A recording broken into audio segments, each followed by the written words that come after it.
The CBS Radio Mystery Theater presents...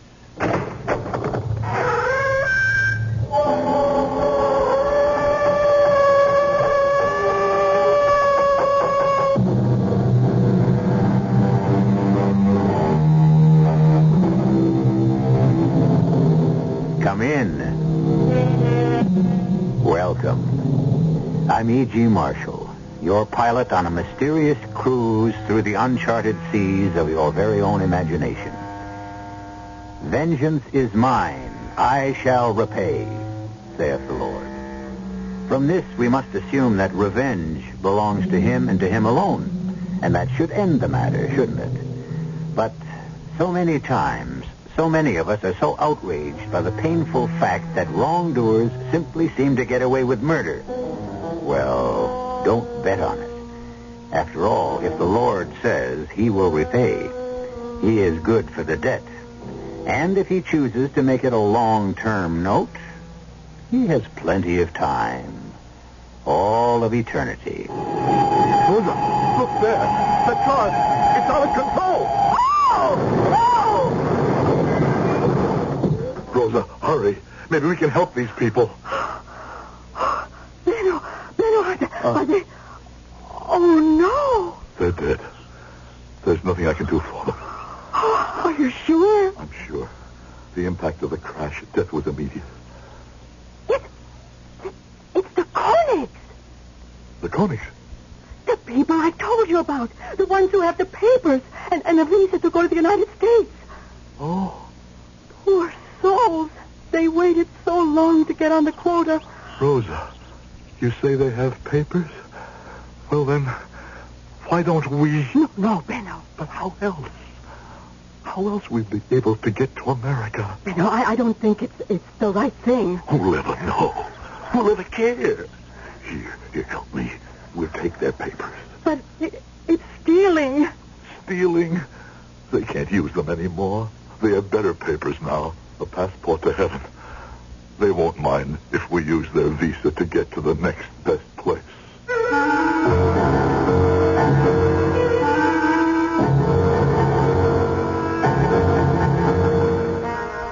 Our mystery drama, The Shadow of the Past, was written especially for the Mystery Theater by Sam Dan and stars Howard Da Silva.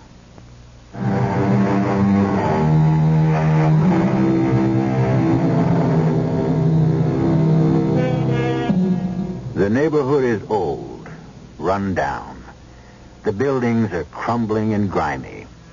The neighborhood used to be a ghetto, a procession of many ghettos, as succeeding waves of immigrant nationalities paused here before moving on to the full promise of America. Now the neighborhood, strictly speaking, is no longer a ghetto. Some would call it a slum. Whatever. It still teems and pulses with closely packed humanity. It is still a melting pot, a crucible, a place for dreams and despair. Men and women throng the streets, move in and out of dingy shops, chat animatedly on the sidewalks, on the steps, from the windows. Little kids play jacks, hopscotch, hump rope. The older ones play stickball in the gutter, dodging the automobiles. That wiry kid at bat right now looks like he could hit that ball 3 sewers at least. See that swing, and there it goes. That ball must be at least 6 stories high. He'll pretty near make the end of the block. But watch the kid in the red shirt go after it. Look out for those people, red shirt. That fat man, the one with the briefcase in one hand and the notebook in the other. Look out! You'll run into him. I got it! He's out! The bomb, he's out! Oh, my eye! I can't see! What have you done to me? I'm blind! Hey, I didn't do it on purpose. Hoodlum! You could have killed me! Call an ambulance! I'm bleeding! Police! Well, wait a minute. You don't need an ambulance. You can walk right in and see Doc. You're right outside the doctor's Get office. your hands off me. I'm just going to jail. Yeah, sure. But first get that eye fixed, huh? Now, come on. Just up the steps right here. That's it. Hey, Pancho, you guys saved me my electric bat, huh? That's it. Now, through the hall. I'll teach you to attack law-abiding citizens on the street. Okay, here we go. Now, ring the bell and walk in. Mrs. Koenig? Oh, my. What is this, Joseph? I ran into him and banged up his eyes. Is that Koenig? I'm blind. I'm going blind. No. Everything will be all right. Mister, I leave you in the best hands. Let me help you. This way. The doctor will see you immediately. Benno? No, bring him in, Rosa. Now, just sit down there. I'll answer it outside in the office. Well, now let me look at the eye. I'm blind. No. Nothing like that. Here, let me wash it out first.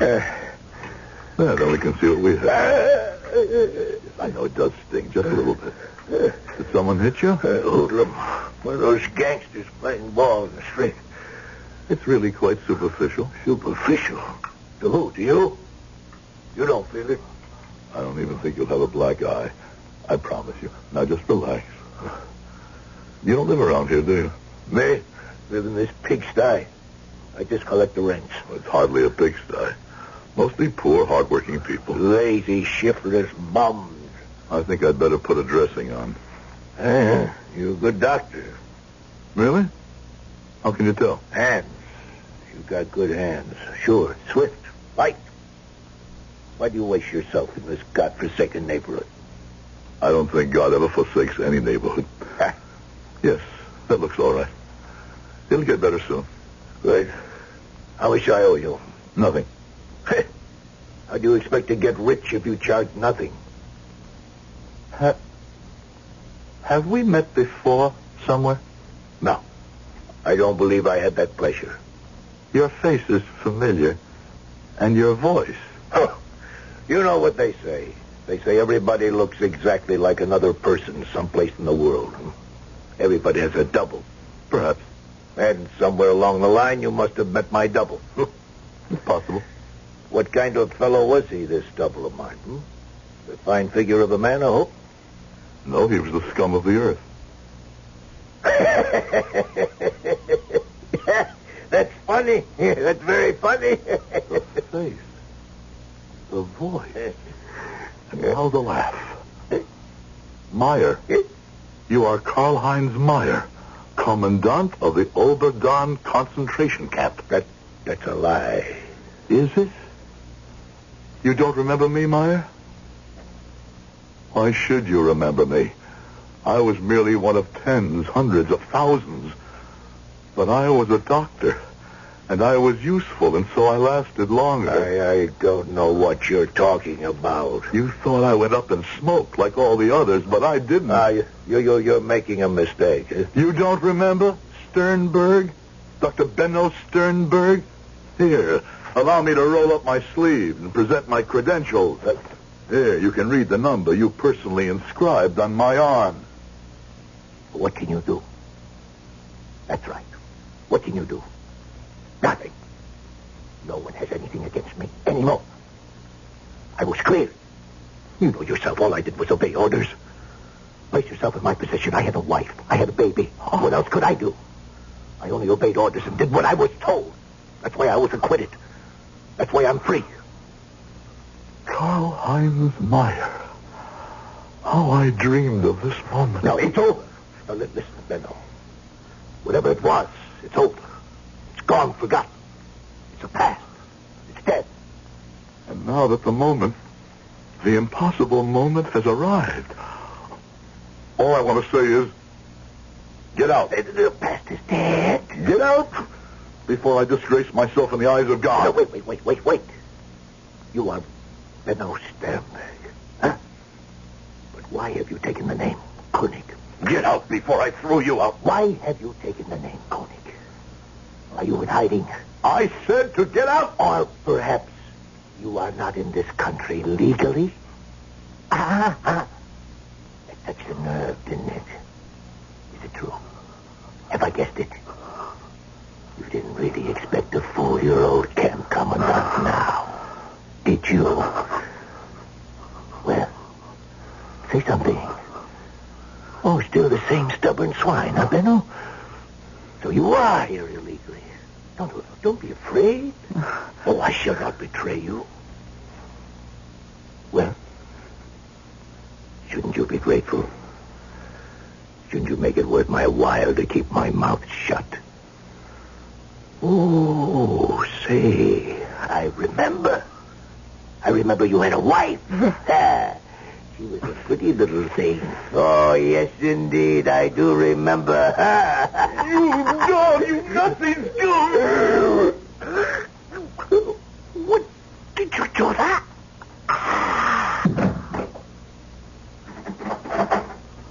Oh, Benno, there's a patient outside. Close the door. What? Come in, close the door. Benno, what happened to him? He's dead. Dead? What do you mean dead? Why? I killed him. You... What are you saying? I drove a pair of scissors through his heart. No. You didn't recognize him when he came in, did you, Rosa? Recognize him? Meyer. Karl-Heinz Meyer. Do you remember? You had no right to kill him. I don't know what happened. Something. I looked at his face and I heard his voice. And suddenly, he became all their voices and all their boots and their bludgeons and their pistols and their faces. And there was the barbed wire, the stone walls, the screams, the smoke. All of us heard it together. To be beaten, tortured, murdered. And now, Benno, are you better than he is? You are a murderer, too. Rosa, the beast, he knew it once. He knew it once I was here illegally. At our age, to be homeless again. Homelessness is nothing new for us, Benno. But murder? No, you had no right to kill him. I know I had no right to kill him. But I did, and he's dead. You must call the police. And go to prison? Is that what I must do now? At my age? But the law says... Laws are made by politicians. Not this law, Benno. This law was made by God. I know. And this law is broken every day, everywhere, by hundreds, thousands of people. And he doesn't seem to be too upset about it. Oh, Benno, what are you saying? I am saying I will not give up my life for Karl-Heinz Meyer. I need your help, Rosa. I need your help. Oh, yes, Benno. I will help you.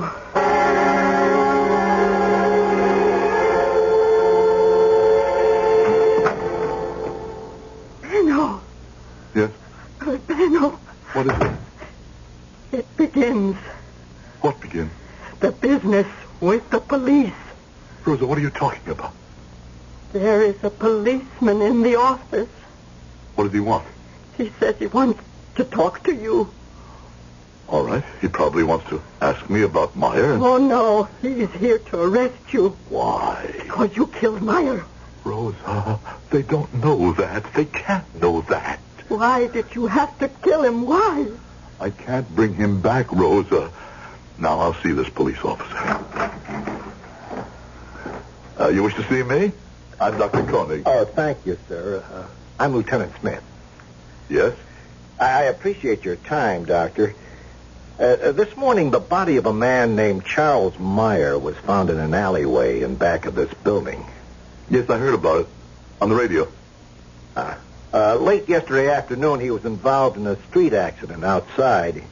He was brought in here for treatment. His eye had been injured. Severely? Oh, quite superficially, but painful. Uh-huh. When did he leave here? When? Uh-huh. Oh, he was here for about 10 minutes, I suppose. And then he left?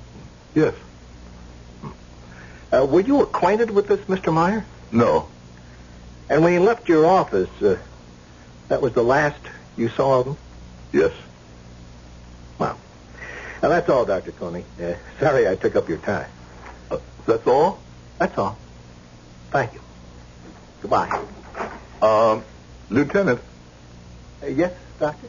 do the police have any idea as to why he was murdered? Oh, well, that's open and shut. He had about $2,000 in rent collection money. Some local hoodlum was probably waiting for him. This can be a dangerous neighborhood. Well, goodbye, Doctor. Mrs. Koenig. Benno, I'm frightened. Of what? That police officer, he's a quiet man, but he's a clever man. He suspects you. Pull yourself together, Rosa. There's nothing to be afraid of. You heard what he said. It was robbery, that's all. Is that all? No, Rosa. Can we live with it, Benno? Yes, Rosa. We can live with it.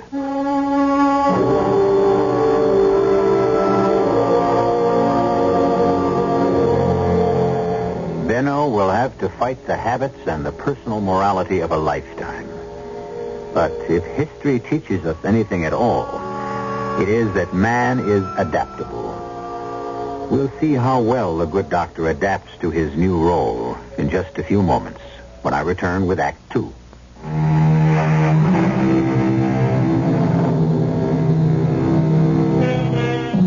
The days, the months, the years go by. Time is the great healer. The ugliest wounds close finally. And after a while, even the deepest pain subsides, and life goes on. It finds a new channel, a new purpose. The past is forgotten. Until one day, a door opens, and an evil presence enters the room.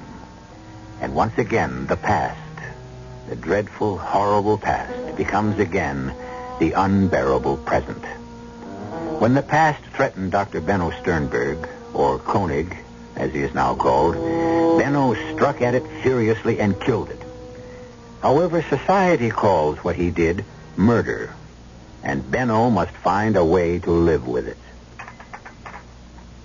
Rosa? Come, have your tea. Rosa. Yes. All day you stand there looking out at the window as if you expect someone. I expect someone, Benno. Who? You know who. The police officer. Rosa. Every time I see a policeman... I killed a man who deserved to die. You can't talk that way. They spoke that way. They decided who could live and who must die. How many appointments have I today? I'll look in the book. Why? Cancel them. I did that yesterday and the day before. I don't feel well. Benno, you know what you have to do. Don't tell me anything. Let me be. I killed Meyer, and it's over. Done with. It's in the past. And the past must be forgotten. The past is dead. You understand? Yes, Benno. I understand.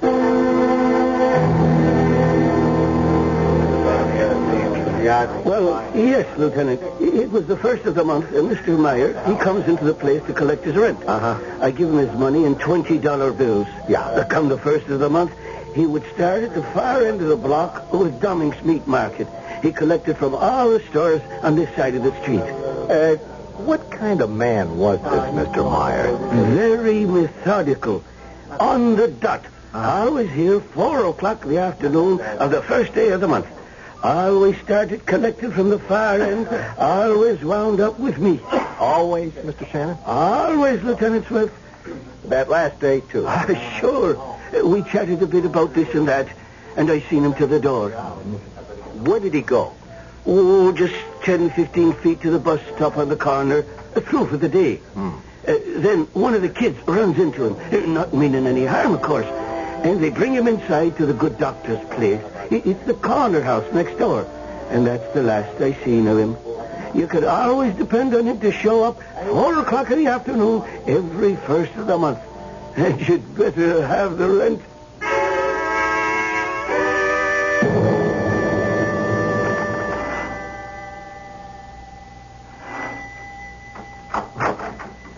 Hello, Mrs. Koenig. Oh. I'm sorry to bother you again. Is the doctor in? Yes. Won't you have a seat? This really won't take a minute. I'll tell him you're here. Thank you.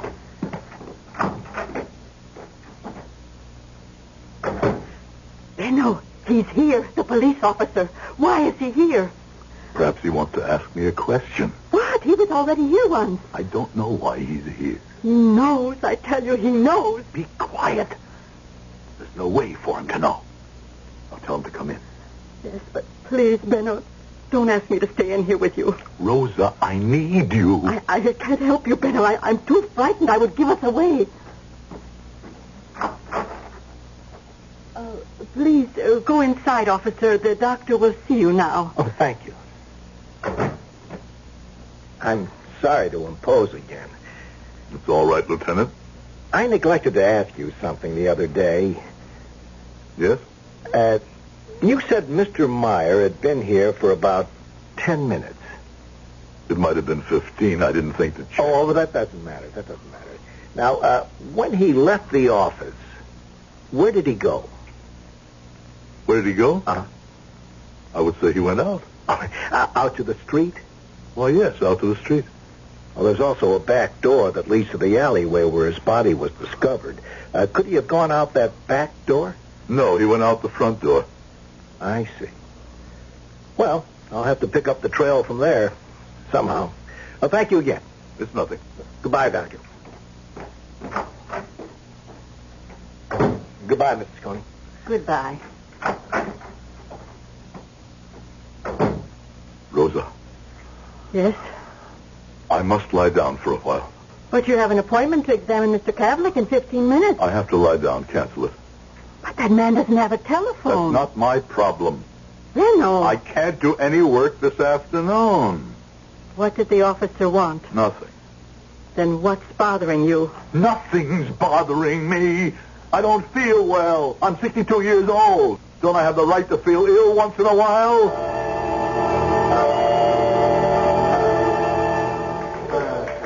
Hey, Smithy. Yeah? How you doing on the Meyer thing? Oh, I'm nowhere, Captain.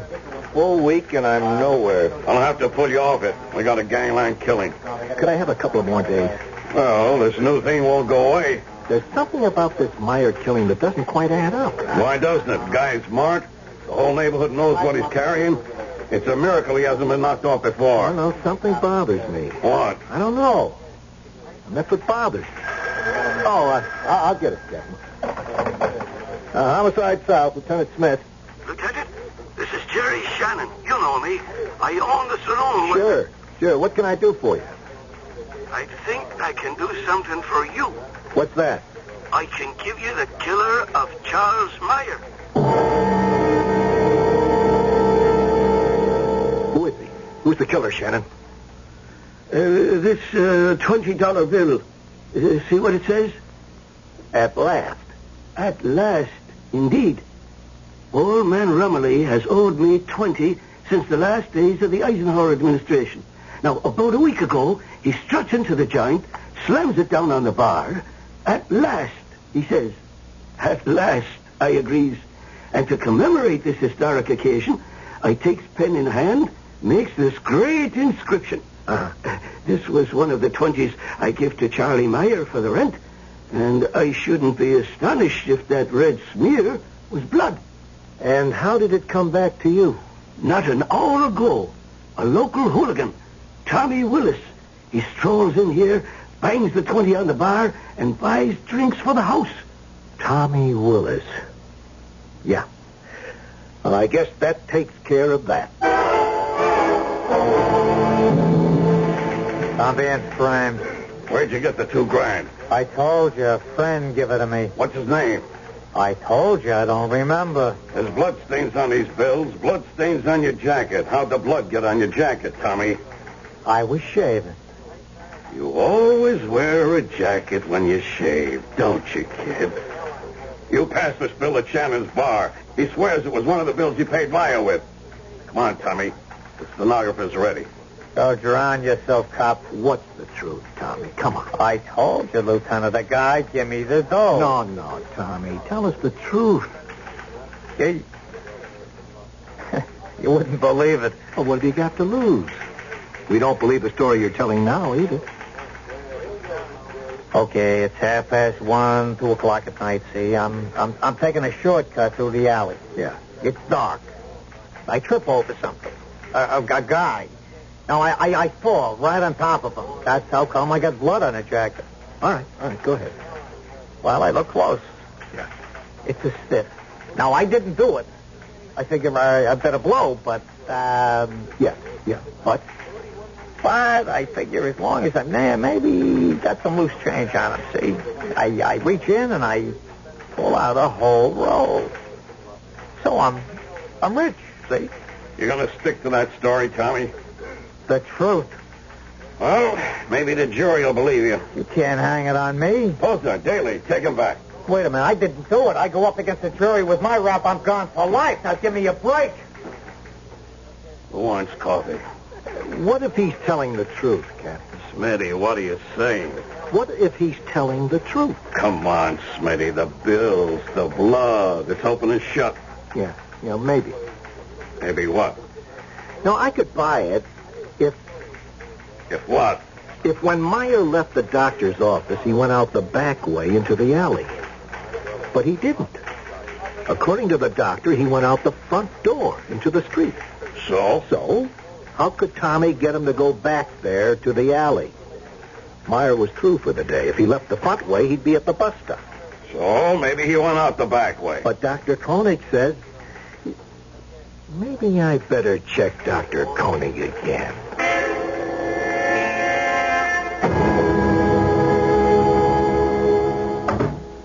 Benno, that police officer's here again. He wants to see you. Well, can I refuse to see him? What can he want? This is the third time he's been here. He must know something. Rosa, you must control yourself. Please, come in, sir. Thank you, Doctor. Thank you. I'm sorry to intrude. It's about Mr. Meyer again. We've made an arrest. What? We're positive we have the killer. Who is it? A young thug named Willis. Tom Willis. What will they do to him? Life, at least. But, there's one thing that has me stumped.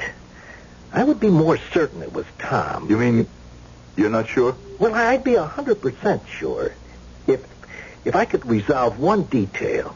Now, you said Mr. Meyer left your office through the front door. Are you positive he didn't go out the back door? I'm only positive he left the office. I took it for granted that he went out into the street. Oh, then actually you didn't see him go out into the street. Oh, let me think. Well, it was over a week ago, and I... Is something the matter, Doctor? I saw him. You saw him? Yes. I'm sorry you didn't ask me. Well, perhaps I should have asked you. I saw him come from my husband's surgery, come here into the waiting room. And I saw him to the door because he seemed a bit unsteady. And in the hallway, he turned to the right, which leads to the back entrance. So I remember I called to him. I said, "That's the back door." And he answered me, "It's all right. I know where I'm going." Well, then that clears it all up. I'm sorry I contributed to the misunderstanding. It was just that I naturally thought he would go. Oh, no harm done. I don't think I'll have to bother you again, Doctor, Mrs. Koenig. Goodbye. Goodbye, Lieutenant. Oh, Rosa. Now I'm in it too, Benno. Now I'm also a part of it. And that should be the end of it, shouldn't it? The police have a suspect with whom they're very happy. And certainly he would seem to be the ideal killer. If you were on the jury and didn't know what we know, wouldn't you vote to convict on this evidence? Of course you would. Is this Lieutenant Smith's last visit to Benno's office? You know it isn't. Be here when he calls again in just a few moments, when I return with Act 3.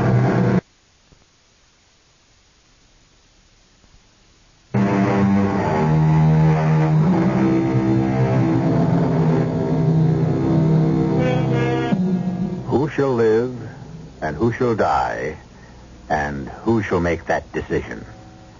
A three-part question as old as mankind.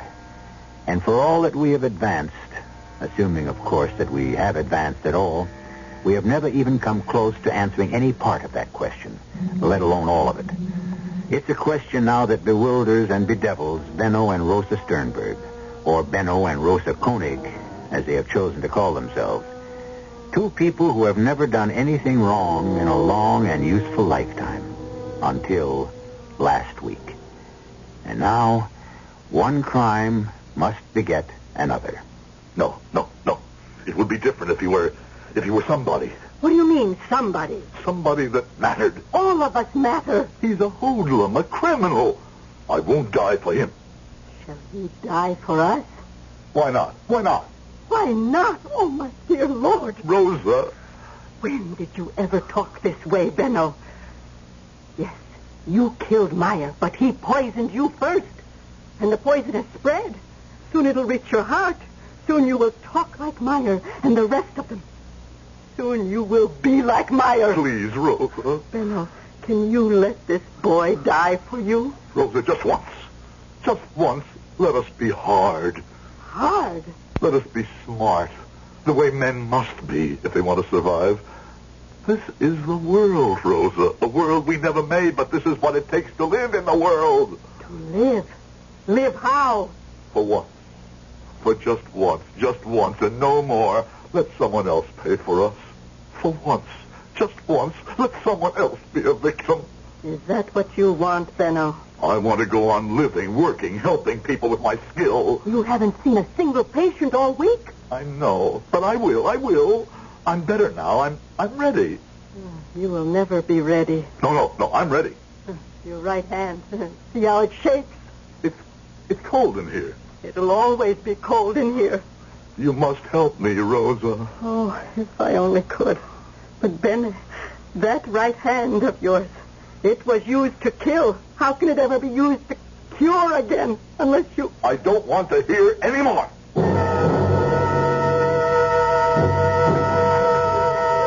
Well, Smithy, he's been indicted, and I see you're a hero. Did you read the papers? Quick, efficient, skillful police work by an alert team of homicide detectives led by Lieutenant Everett Smith. Was a good job, Smitty. Smitty. Yeah? What's the matter now?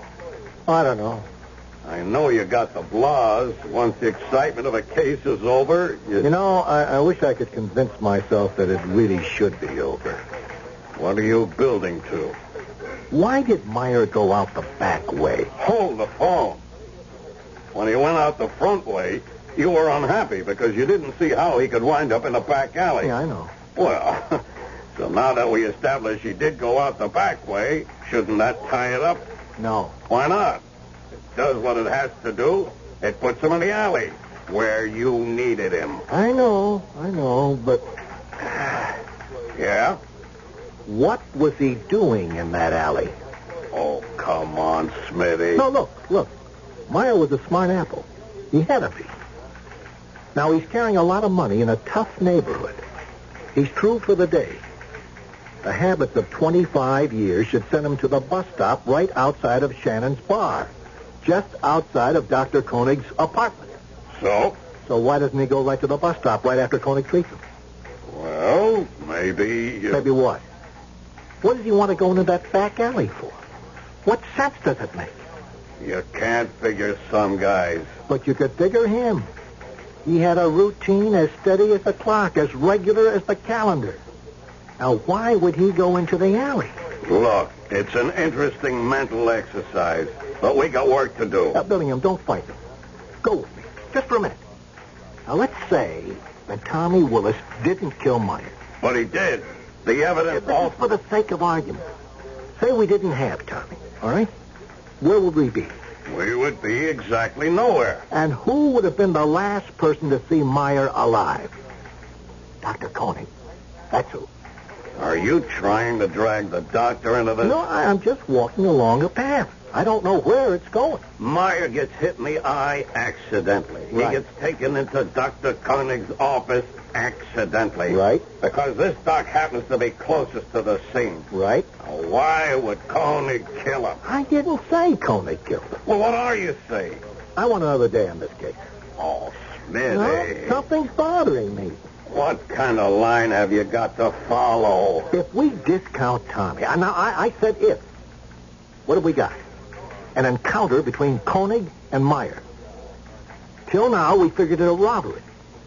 If it isn't, what is it? You got the floor. Why do we assume that Koenig and Meyer didn't know each other? Because Koenig said so. Yeah. You know what I want to do today? I want to check both of them out.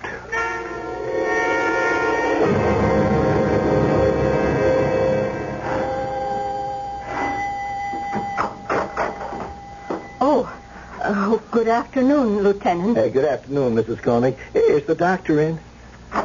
Who rang the bell, Rose? Oh, I'd like to talk to you, Doctor. Do you have some more questions? Well, I'm not here as a detective. I'm calling on you as a patient. A patient? Mm-hmm. Is something wrong? I have a problem. Yes? I don't know what to do. About what? I must reach a decision. Concerning something physical? No. It's a matter of, morals, ethics. But how can I help you? This sounds like more of a problem for a psychiatrist. A man like you, Doctor, who practices in a neighborhood like this, he knows quite a bit about human behavior. I've asked around. Folks here seem to think you're some kind of god. That's not really true. I just practice. I don't know what to do, and I want you to help me make up my mind. Well, if there's some way I can help. It has to do with Mr. Meyer. Mr. Meyer? Yes. You see, we have a young punk named Tommy Willis for the murder. It's a dream case for a prosecutor. He'll be set up for life. Understand? Yes. And he should be.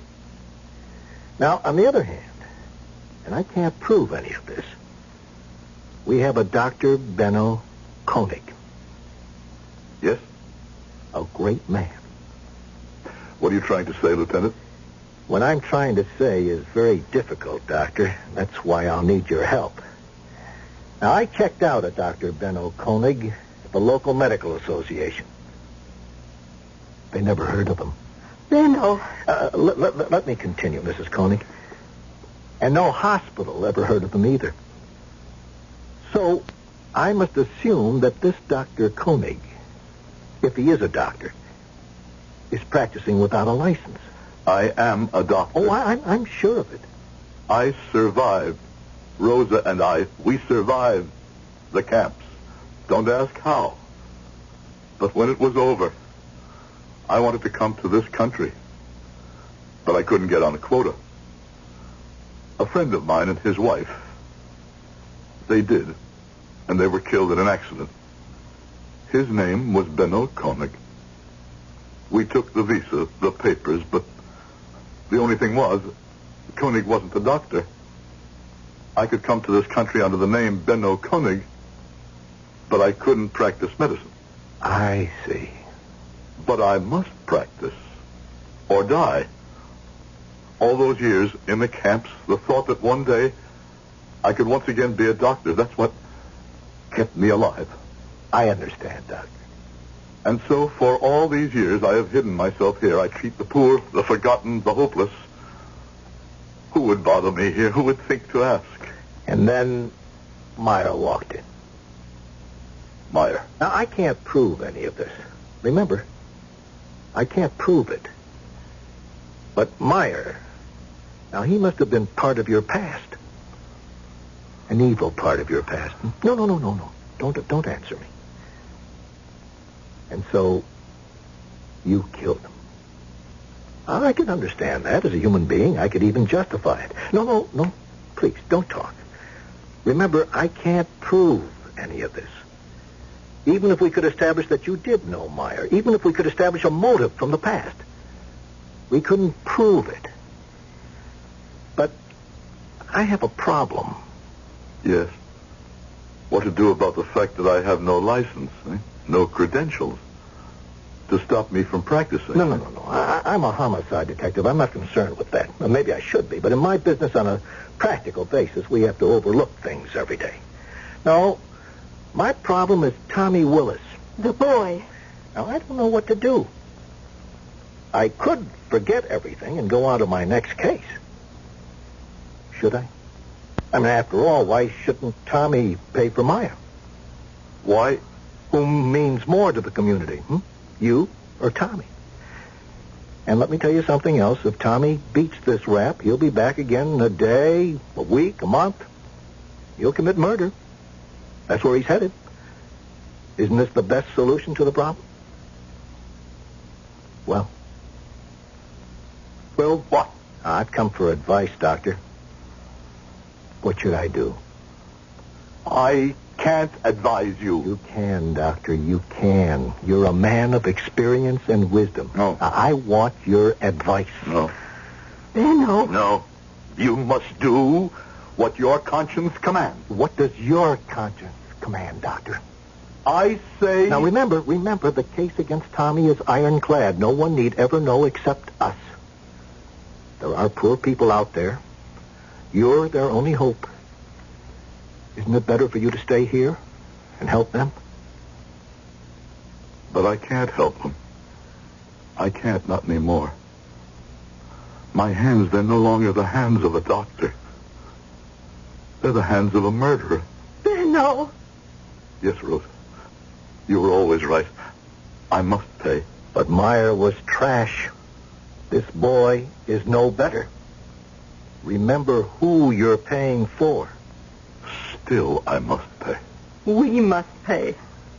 And this is how we survive the Myers. Lieutenant, let me treat you for the problem you came in with. I can do it. Now I can do it. I murdered Camp Commandant Karl-Heinz Meyer. Hey, Doc.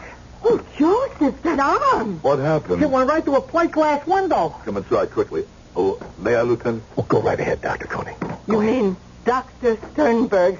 First, we must stop the bleeding. Oh, would you mind waiting, Lieutenant? Dr. Sternberg will be with you in just a few minutes.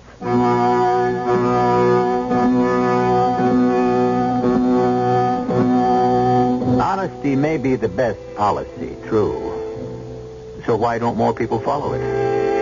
The answer is that the best things usually cost the most. And sometimes the price is too high to pay. But in the end, Benno and Rosa Sternberg paid it, the way they always paid it, gladly. Because once you're accustomed to the best, it's hard to settle for less. I'll be back shortly.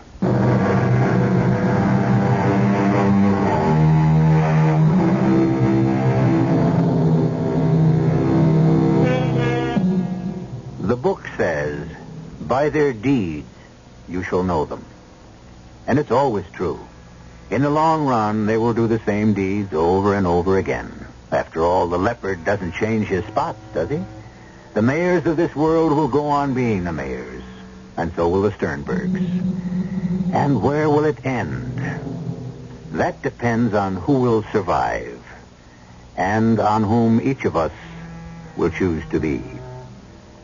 Our cast included Howard Da Silva, Clarice Blackburn, Sam Gray, Gilbert Mack, and Jack Grimes. The entire production was under the direction of Hyman Brown. And now, a preview of our next tale. Everyone in this town seems to know what's wrong with my house except Helen and me. They know there's something wrong. That's all they know. Oh, and you know more, beautiful Zoe. Ah, yes. Behind those beautiful green eyes lies secret. And your attitude is one reason why I can't tell you.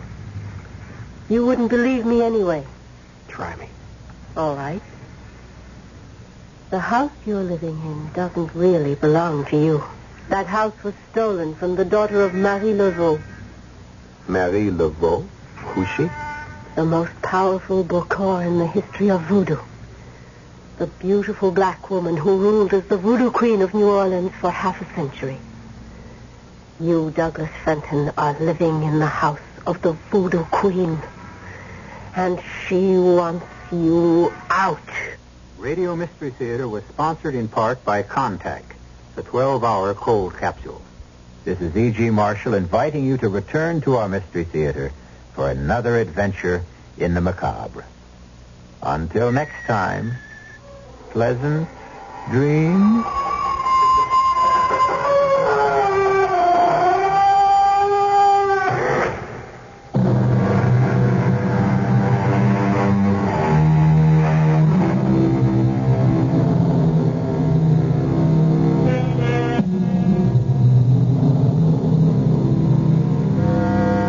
Mystery Theater comes to you from CBS Radio and Radio 87.